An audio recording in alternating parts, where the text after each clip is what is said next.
The goal of this topic is to evaluate the evidence that we have on how much it costs to expand Medicaid or other public insurance programs. How much does healthcare use change, and what can federal and state governments expect to have to pay if they choose to expand to additional populations? Now, the evidence that I'm going to start with comes from the Oregon Health Insurance Experiment.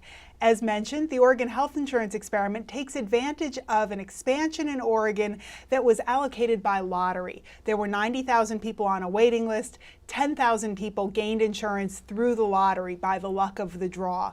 We can use that to compare their healthcare use to the healthcare use of those who weren't selected. And I think that's some pretty solid evidence on what we might expect to see to expanding to low-income populations such as this, but with some caveats that I'll come back to.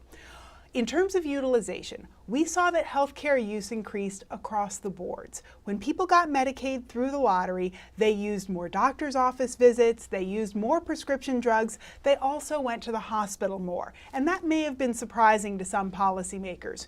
We saw an increase in hospital use of about 30%, moving from 6% of the control group going to the hospital in a 15-month period to 8% of those who were insured by Medicaid.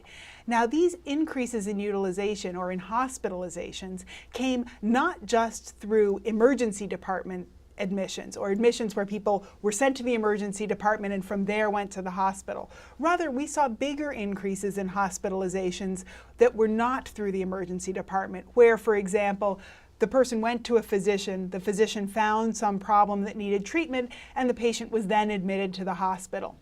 Along with that increase in more intensive use at the hospital, we also saw increases in preventive care, which I think is what policymakers might have been hoping for when they expanded Medicaid.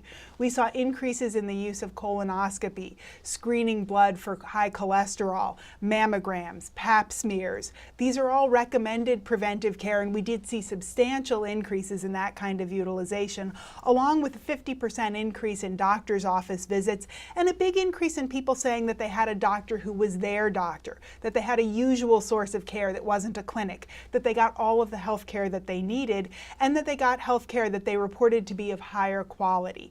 That data comes from both hospital utilization reported to the state by all hospitals and from self-reports where we asked people about their healthcare use and they told us about their use of things like physicians and doctor's office visits and prescription drugs.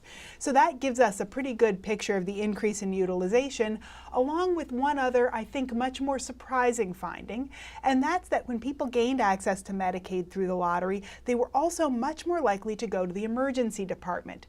There had been a widespread hope that if you covered people with Medicaid, they would go to the doctor's office instead of the emergency department, and that might save resources by moving people from a high-cost setting like the emergency department into a lower-cost or more efficient setting like a doctor's office. That's not what we saw. We saw a 40% increase in emergency department visits among those covered by Medicaid through the lottery relative to the control group. And that increase was largely concentrated in care that you might think is more discretionary, by which I mean visits that are for conditions that might be treated in another setting, or for conditions that are an emergency now but might have been prevented by earlier care.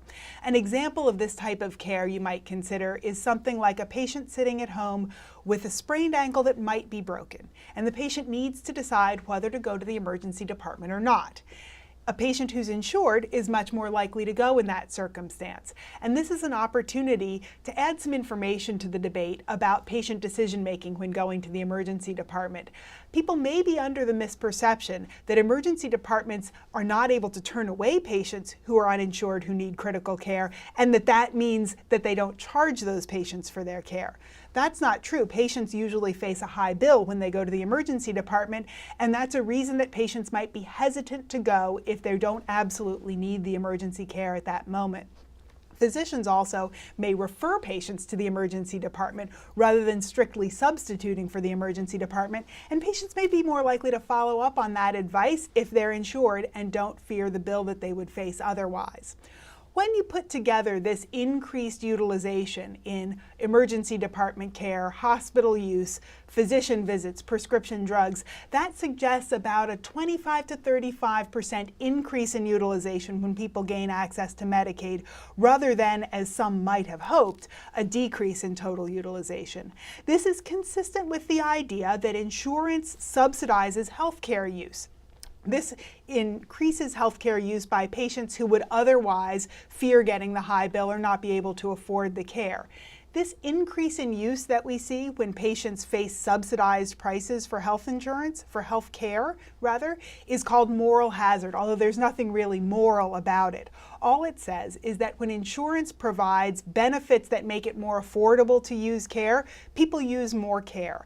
And that incentive effect of increased utilization has to be balanced against the insurance protections that insurance provides. That increase in utilization is consistent with a wide body of evidence that we see, not just from Medicaid, but from other public programs as well. If you look at the Medicare program, when patients become eligible for Medicare at age 65, they also increase healthcare use. And that increase in healthcare use narrows the gap in utilization between the previously uninsured patient population and the previously privately insured population.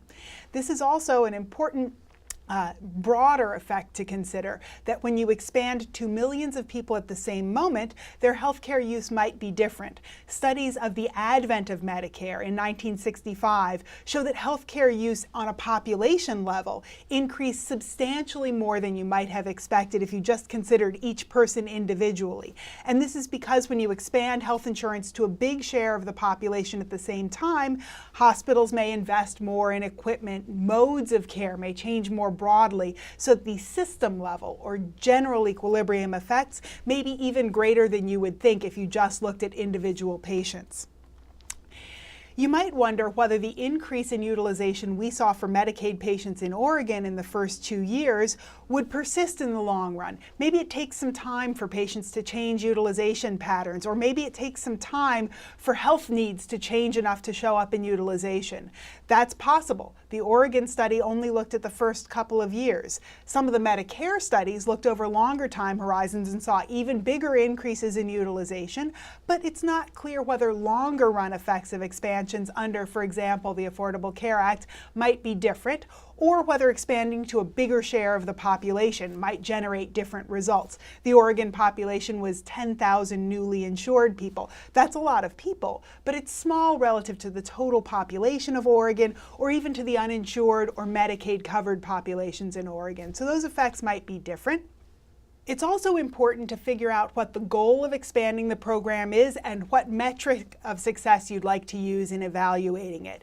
Is saving money the right metric? I would caution us against using that benchmark without thinking more carefully about what it means. Lots of public programs are meant to achieve public policy goals that might not save money but might be in the broader public interest. For example, with food stamps, when I think about food stamps, I don't necessarily think, does this save the taxpayer money? Does increasing food stamps or expanding eligibility save money? I think, do food stamps give low-income people access to food? And how much is that benefit worth? How much am I willing to pay in public dollars to achieve that goal of alleviating hunger in that population? It might be worthwhile even if it costs money.